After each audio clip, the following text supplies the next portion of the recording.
दिवसांपूर्वी दिनांक 14 जुलै रोजी नेरूळ सेक्टर 15 मधील जामा मस्जिद बाहेर एका मीट शॉप आणि हॉटेलवर धाड टाकल्यानंतर तब्बल 135 किलो गोवंशीय प्राण्यांचा मांस सापडल्याची धक्कादायक घटना घडली होती। 15 ते 20 बजरंग दल प्रखंड कार्यकर्त्यांनी या प्रकरणाचा माग काढला आणि यानंतर गोवंशीय प्राण्यांचा मांस जप्त करून दुकानदार आणि हॉटेल मालकावर गुन्हा दाखल करण्यात आला। ही घटना ताजी असतानाच बजरंग दलाच्या कार्यकर्त्यांनी नवी मुंबईतून आणखी एक प्रकार समोर आणलाय। दिनांक 17 जुलैला सूत्रांकडून मिळालेल्या माहितीनुसार तळोजा गावाच्या हद्दीत सलमान सजीर पटेल, सफवान सजीर पटेल आणि इतर काही जण तळोजातील राहत्या घरी असलेल्या बीफ शॉपमध्ये गोवंशीय जनावरांचे कत्तल करून मटण विक्री करणार असल्याची माहिती गोरक्षक विशाल बिंद, प्रतीक ननावरे, तेजस पाटील यांना मिळाली। त्यानंतर गोरक्षकांनी पोलिसांच्या समवेत तळोजामध्ये धाड टाकली। त्यावेळी बंद शटरमध्ये प्राणी कत्तलीचं काम सुरू होतं। तसंच शटरच्या पाठीमागील बाजूस काही जनावरं बिना पाणी चाऱ्याशिवाय क्रूरतापूर्वक कत्तलीच्या उद्देशानं बांधून ठेवलेली दिसून आली। पोलिसांनी बीफ शॉपचा दरवाजा उघडण्यास सांगितले, परंतु दरवाजा उघडला नाही। अखेर पोलिसांनी जबरदस्ती दरवाजा उघडला। त्यावेळी तेथे काही इसम हे गोवंशीय प्राण्यांची कत्तल केलेलं मांस विक्री करीत असताना दिसून आले। गोवंशीय प्राण्यांचं मांस विक्रीस विरोध केला असता यावेळी मोठा राडा झाल्याचं पाहायला मिळालं। पोलीस आणि गोरक्षक गोवंशीय प्राण्यांचं मांस जप्त करण्यास गेले असता येथे जमावाची झुंडशाही पाहायला मिळाली। या उसळलेल्या जमावानं नवी मुंबईतील गोरक्षकांना जबर मारहाण केली। यात अनेक गोरक्षक जखमी झालेत। त्यानंतर गोवंश हत्या करण्याचा प्रयत्न करणाऱ्यांवर पोलिसांनी कोणतीही कारवाई केली नसल्याचा आरोप होत आहे। पोलिसांच्या निष्क्रियतेमुळे गोमातेची रक्षा करणाऱ्या तरुणांना हकनाक जखमी व्हावं लागत असल्याचेही आरोप गोरक्षकांकडून होत आहेत। या घटनांनंतर अनेक सामाजिक कार्यकर्त्यांनी थेट पोलीस ठाण्यात धाव घेत गोरक्षकांविरोधात झालेल्या मारहाणीबाबत पोलिसांना कारवाईची विनंती केली।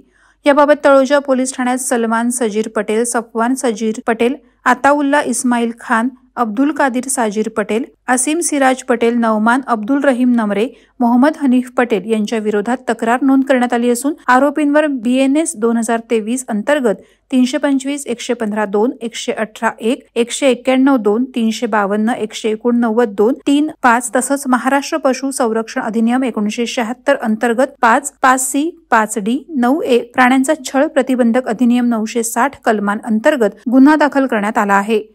आज सकाळी आम्हाला सूत्रांकडून आमच्या गोरक्षकांना माहिती भेटली की तलोजा गावामध्ये अवैधरित्या जनावरांचा तिथे वावर होणार आहे। ते जनावरं आणली जाणार आहेत। आज मोहरम असल्याने मोठ्या प्रमाणात तिथे जनावरं येणार आहेत। त्या जनावरांमध्ये गाई आणि बैलांचा समावेश असणार आहे आणि गोमांस तिथे आणला जाणार आहे अशी आम्हाला खात्रीशीर माहिती भेटताच आम्ही पहिला कायदेशीर मार्गाने पोलिसांना संपर्क करून पोलीस स्टेशनमध्ये येऊन पोलिसांना संपर्क केला। पोलिसांना संपर्क करण्यात असता आम्ही त्यांना थोडे अधिकारी आमच्याबरोबर चांगले पाठवा जेणेकरून कुठे लॉ अँड ऑर्डरचं सिच्युएशन उद्भवू नये अशी त्यांना आम्ही विनंती केली। परंतु काही कारणाने किंवा काय आपल्याला माहिती नाही, पण पोलिसांकडून आम्हाला जे बीट मार्शलचे जे नेहमीचे पेट्रोलिंगवाले ऑफिसर असतात तेच आम्हाला देण्यात आले। तसे काही 4 ऑफिसर आम्ही घेऊन तिथे तलोजा गावामध्ये ज्या ठिकाणी आम्हाला जे माहिती होती त्या ठिकाणी आम्ही गेलो। तिथं गेलो असताच अचानकपणे त्यांनी आमच्यावरती हमला केला। जसंच पोलिसांनी त्यांना दरवाजा खोलायला सांगितला, दरवाजा खुलताच त्यांनी आमच्यावरती हल्ला केला, आमच्या गोरक्षकांवरती हल्ला केला, बजरंग दलाच्या कार्यकर्त्यांवरती हल्ला केला।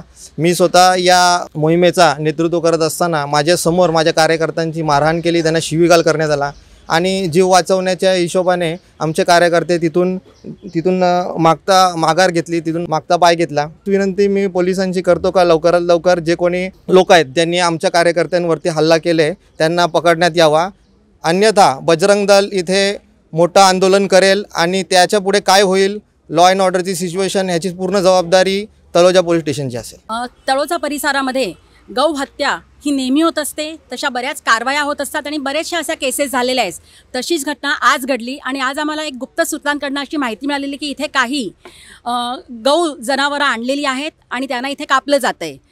आमचे जे कार्यकर्ते होते ते तिथे पोहोचले, सोबत त्यांनी पोलिसांना घेतलं, कारण सहसा हिंदू जो असतो तो कधी पण न्यायपालिकेच्या हद्दीत राहून आपली कामं करत असतो आणि तिथे पोलिसांबरोबर जेव्हा ते गेले तेव्हा तिथे हत्यारांनी ते जनावरं कापलेली होती।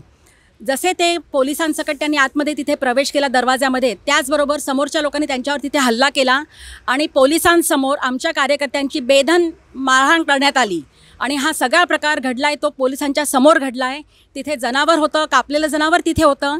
त्याच्यानंतर आमच्या कार्यकर्त्याला तिथे उपचारासाठी नेण्यात आलं. आत्ता आम्ही सगळे इथे हिंदू बांधव जमले आहोत आणि आम्हाला इथे अपेक्षा आहे पोलिसांकडनं की त्यांनी पूर्णपणे सहकार्य करावं, कारण त्यांनी ही घटना त्यांच्या नजरेसमोर घडलेली आहे.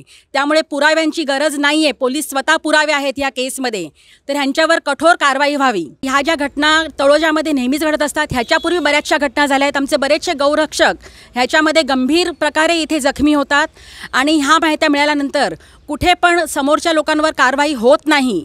अच्छा, जे गौमांस पकडलं जातं ते लॅबमध्ये टेस्टिंगला पाठवतोय, पण त्याचे रिपोर्ट येत आहेत की नाही त्याची रिपोर्टची आम्हाला काही माहिती मिळत नाही. तर आम्हाला कुठे ना कुठे शंका आहे की हे सगळं कोणाच्या तरी देखरेखीखाली आणि कोणाच्या वरद हस्ते ह्या लोकांवर आहे का, की त्यांच्या आशीर्वादाने हे सगळं काम चालतंय का गौहत्येचं, हे मला इथे विचारायचं आहे. वादळवारा लाईव्हसाठी न्यूज ब्युरो, नवी मुंबई. नवी मुंबई व रायगड जिल्ह्यातील ताज्या बातम्या आणि घडामोडींसाठी सबस्क्राईब करा वादळवारा लाईव्ह चॅनल आणि दाबा बेल आयकॉन.